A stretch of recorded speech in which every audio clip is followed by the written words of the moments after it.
오늘도 말씀 앞에 나오신 여러분 환영합니다. 오늘 하나님께서 주시는 말씀은 민수기 13장 21절에서 33절의 말씀입니다. 제가 읽겠습니다. 이에 그들이 올라가서 땅을 정탐하되 신광야에서부터 하맛 어기 르홉에 이르렀고 또 네겝으로 올라가서 헤브론에 이르렀으니 헤브론은 애굽 수안보다 7년 전에 세운 곳이라 그곳에 아낙 자손 아히만과 세세와 달메가 있었더라.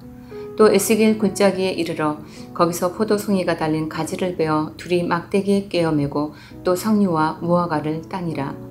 이스라엘 자손이 거기서 포도를 베었으므로 그곳을 에스겔 골짜기라 불렀더라. 40일 동안 땅을 정탐하기를 마치고 돌아와 바란 광야 가데스에 이르러 모세와 아론과 이스라엘 자손의 온 회중에게 나와 그들에게 보고하고 그 땅의 과일을 보이고 모세에게 말하여 이르되 당신이 우리를 보낸 땅에 간즉 과연 그 땅에 젖과 꿀이 흐르는데 이것은 그 땅의 과일이니이다.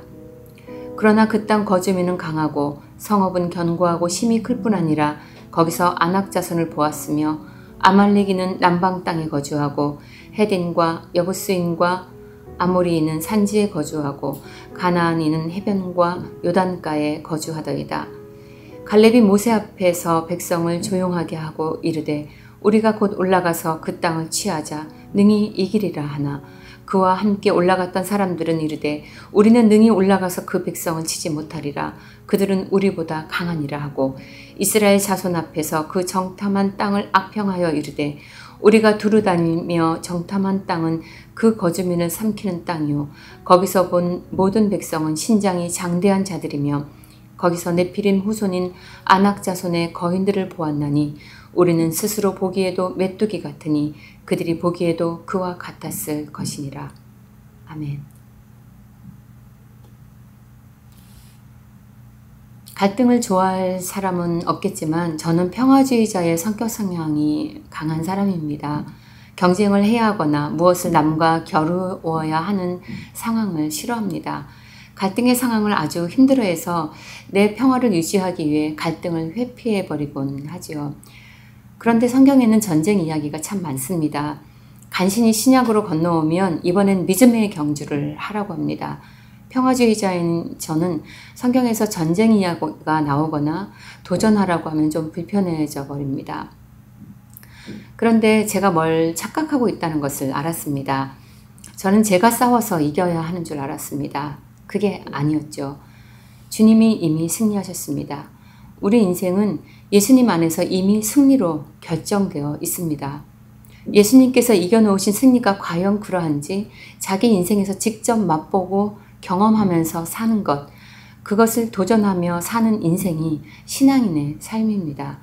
인생의 끝이 무엇인지 결론을 알고 사는 삶, 그것이 성도의 인생입니다. 가나안 정탐꾼들도 그것을 알았으면 좋았을 텐데요. 그러면 좀 용감하게 믿음의 선택을 할 수 있지 않았을까요? 사실 그들도 알았습니다. 하나님께서 계속하여 약속의 말씀을 주셨으니까요. 홍해가 갈라져 마른 땅을 걷고 바위가 터져 샘물이 솟는 것을 볼 때는 믿음이 충만했는데 지금은 그렇지 못했습니다. 두려움에 쌓였기 때문입니다. 오늘 본문은 믿음의 실패 이야기를 하고 있습니다. 가나안 정탐꾼들이 약속의 땅 가나안을 정탐하고 돌아왔는데 갈렙을 빼고는 매우 비관적으로 보고합니다. 두려움에 쌓여서 하나님의 약속을 놓치고 있는 거죠. 풍요로운 땅을 눈으로 확인하고도 이렇게 부정적인 결론을 내리게 된 두려움의 실체는 무엇일까요? 그리고 이들처럼 우리도 믿음의 선택에 있어서 때때로 실패를 경험하게 되는데 이 쉽지 않은 우리 삶을 어떻게 바라보아야 할까요? 이런 질문을 가지고 오늘 말씀에서 교훈을 얻기 원합니다. 지금 이스라엘 백성들은 하나님이 약속하신 가나안 땅의 남쪽 끝에 있는 바란 광야에 도달해 있습니다. 드디어 약속의 땅을 바로 앞에 두고 있습니다. 각 지파의 정탐꾼들은 모세의 지시대로 40일간 가나안 땅을 정탐했습니다. 가나안 땅을 지도로 보면 남북으로 길게 한 모양을 갖고 있는데 이들이 정탐한 거리가 대략 350km라고 합니다. 우리나라 경상도 땅의 크기라고 하니 이곳을 40일 동안 정탐했다면 아주 세세하게 가나안 땅 전체를 정탐할 수 있는 시간이었습니다. 가나안 땅은 과연 풍요로운 땅임을 확인할 수 있었지요. 그들의 정탐은 성실했습니다. 25절에서 27절에 이어진 땅에 대한 보고는 솔직하고 사실적입니다. 그런데 28절부터 마지막 절 33절까지는 매우 절망적이고 부정적인 데다 과장해서 해석하고 있습니다. 그러나 이런 말로 시작한 이들의 악평은 이를 듣고 있는 이스라엘 백성들에게 자신들의 두려움을 고스란히 전달하기에 충분했습니다. 이 정탐꾼들은 각 지파의 대표들로 뽑힌 지휘관들이었고 수령이었습니다. 그만큼 그들의 말은 파장이 컸습니다. 그들 스스로 비옥하고 거민이 살기에 충분한 그런 곳이라고 했으면서도 뒤에 가서는 그 땅 거민을 삼키는 땅이라고 앞뒤가 맞지 않는 말로 이어졌습니다.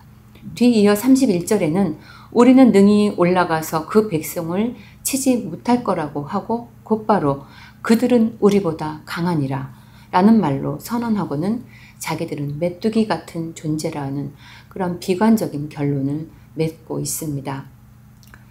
그들의 부정적인 보고는 가나안 땅 입성이라는 기대와 희망으로 가득 차 있던 백성들의 마음을 순식간에 절망과 원망과 분노에 쌓이게 만들었습니다.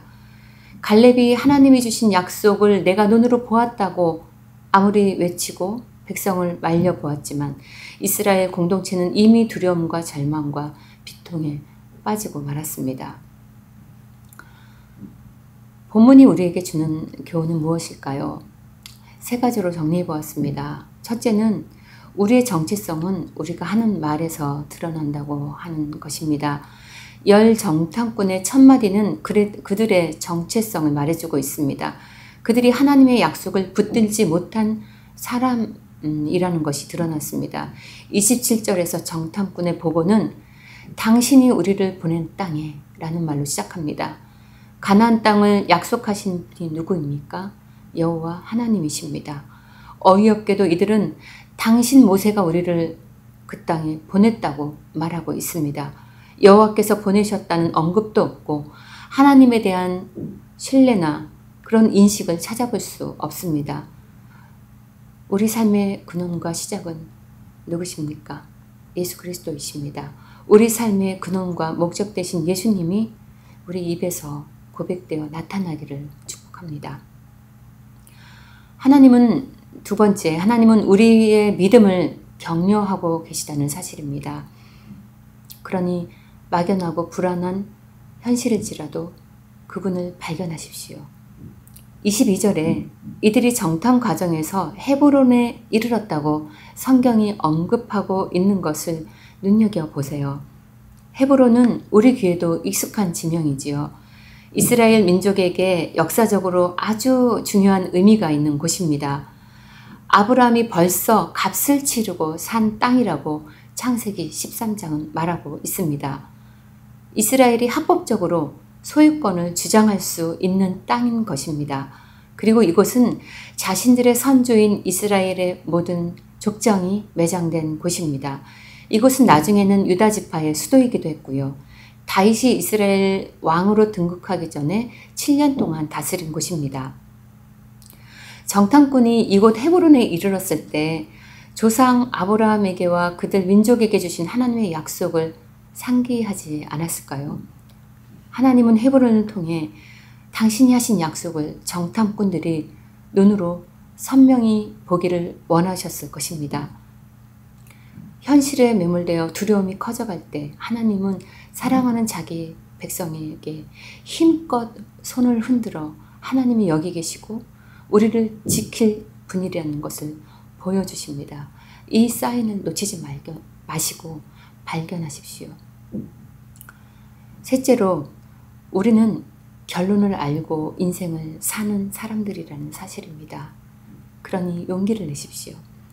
열 정탐꾼이 자신들을 메뚜기로 비하하면서 하나님의 약속을 신뢰하지 못한 원인은 두려움에 있습니다.